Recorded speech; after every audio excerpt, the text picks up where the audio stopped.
Ito po ang Lady Rider. Nakatuwang kong pumunta dito. Ito po yung sinasabi ko sa inyong family sa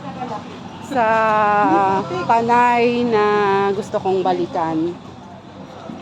Ayan po sila. Magandang hapon po. Ayan po. Sige po. Ayan po sila. Ano po si tatay?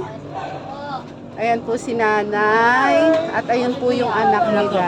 Pinagyo po kami. Oh. Pinagyo. Ang aming bahay. Hindi nangangagat yan, hindi nangangagat. Meron po, kami po yung dating tumulong sa inyo dito sa court. Natatandaan niyo po, Nay? Yung sa court po. Hindi niyo na po matandaan. Malimutin lang po. Kami po yung nagbigay sa inyo na nag-charity po kami dyan. No, October last year. Kayo po. Opo. So, ngayon po, naisip namin na balikan kayo dahil Gawa ng pangako. pangako po namin babalik kami, di ba? Medyo natagalan po, pero andito pa rin po kami, tinupad po namin. Ang Lady Rider po ay may konting tulong sa inyo para po sana po ay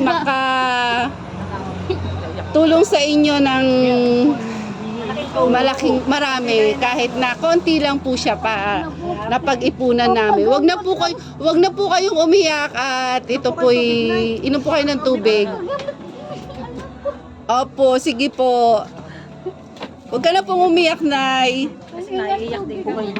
Sige po, hindi na po, hindi po. Aabot lang po namin, Nay. Ito po yung konti po naming naipon. Ito po ay 2,450 po na napagtulong-tulungan po ng Maraming salamat. Lady Eagles Rider Club at ng Team Tropa.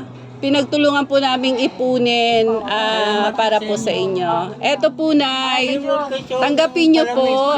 Sige po, hindi na po. Eto po, Nay.